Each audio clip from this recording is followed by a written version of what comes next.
जी sir, जो मेरा मुद्दा है वो ये है, 5/7 को मेरे घर एक रेट होती है जिसके ऊपर मतलब राना अकरम साहब जो आते हैं और उसके साथ 15 से 16 लोग पुलिस वाले और कुछ लोग सिविल कपड़ों में थे और कुछ लोग यूनिफॉर्म में थे। वो आते हैं, वो रेड करते हैं, जिसमें से मेरा घर का सामान और मेरा हस्बैंड और मेरे हस्बैंड की गाड़ी वो घर से लेके चले जाते हैं।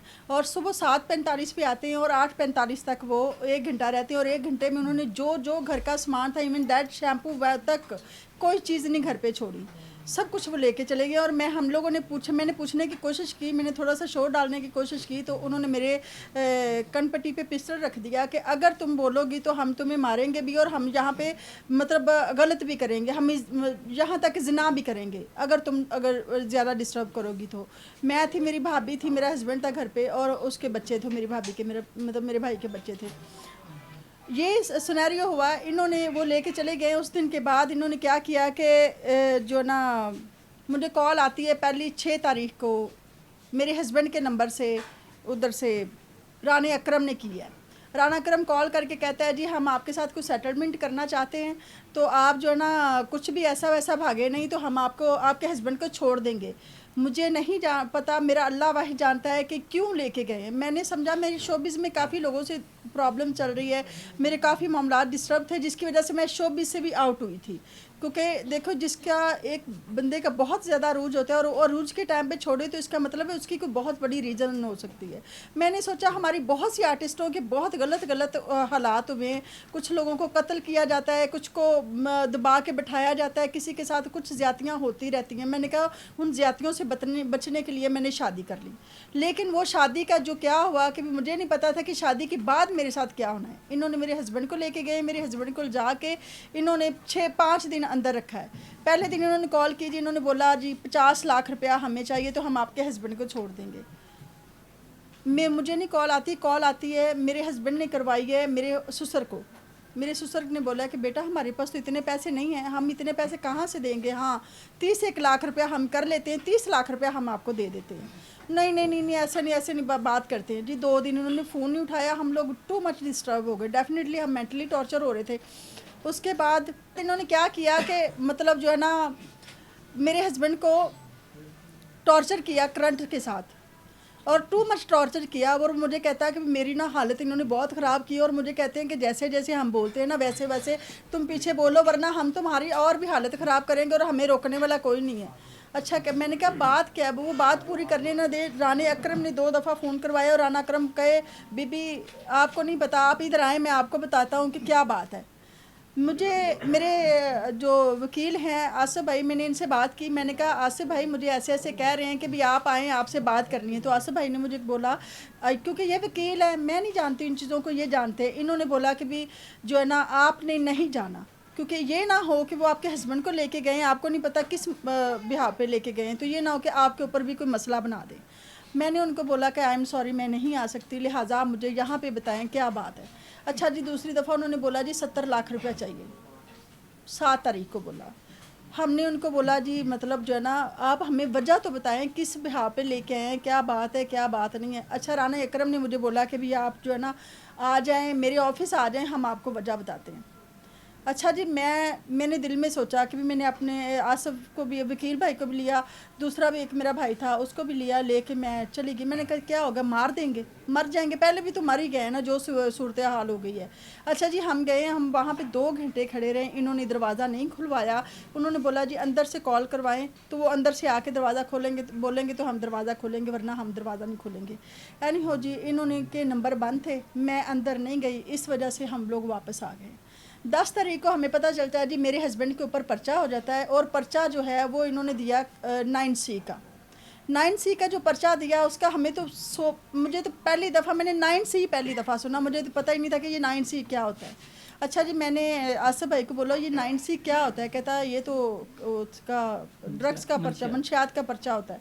अच्छा जी, हमने सोचा कि चलो क्या होगा ज़्यादा से ज़्यादा। जब पर्चा हमारे सामने आया, पर्चे के ऊपर टू मच मवाद, और उसका जो वक़ुआ वारदात उन्होंने डाला वो डाला वादत कॉलोनी का। जब हमारे घर से लेके गए सारा सामान, सारी चीज़ें लेके गए, तो उधर वादत कॉलोनी का कोई तुक ही नहीं बनता। उसके बाद क्या किया, मैंने CCPO में एक एप्लीकेशन दी, जो एप्लीकेशन थी وہ میری جو اس موقع پہ تھی کہ بھی یہ میرے گھر آئے، میرا سامان لے کے گئے، میرے ہسبینڈ لے کے گئے، میرے ہسبینڈ کی گاڑی کو لے کے گئے، اور ہم لوگوں کو انہوں نے بہت زیادہ مینٹلی ٹارچر کیا، اور جو ہے نا ہمیں بہت زیادہ ڈسٹرب کیا ہے۔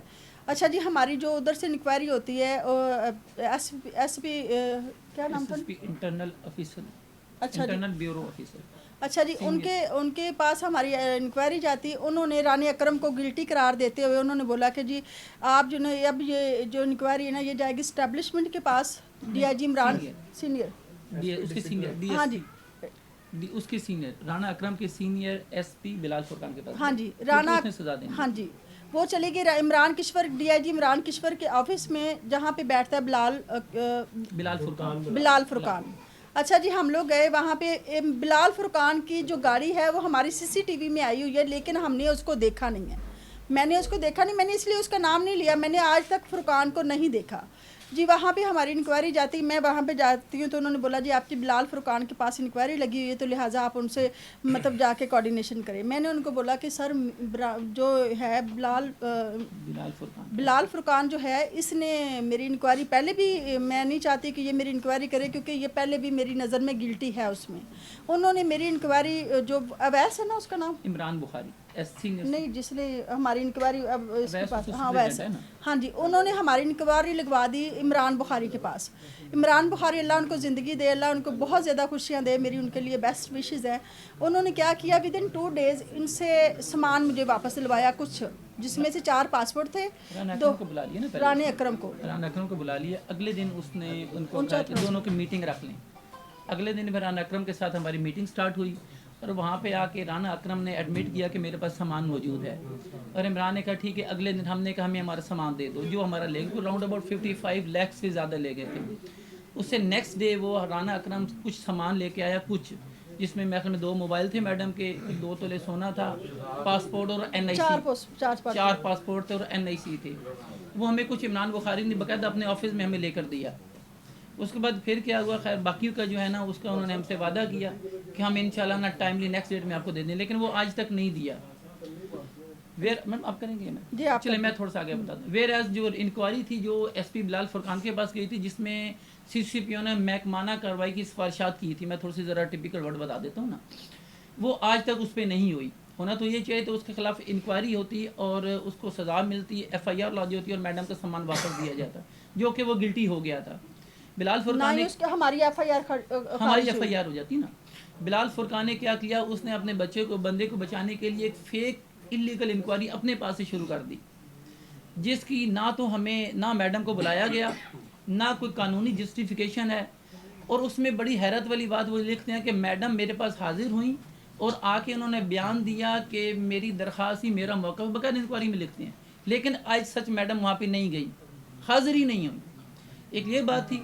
سیکنڈلی اس میں انہوں نے کیا کہ اس کے ہسبینڈ کا جو کہ جیل میں موجود ہے، اور آپ سب ماشاءاللہ سارے جانتے ہیں بندہ جیل میں تو بیان دینے نہیں آ سکتا، اس کا بیان لگا کے اس کو بندے کو اپنے رانا اکرم کو انلیگل بینیفٹ دینا تھا، وہ اس نے دے دیا۔ آج تک میڈم اپنے معاملات میں پھر رہی ہیں اور آج تک ان کو سنوائی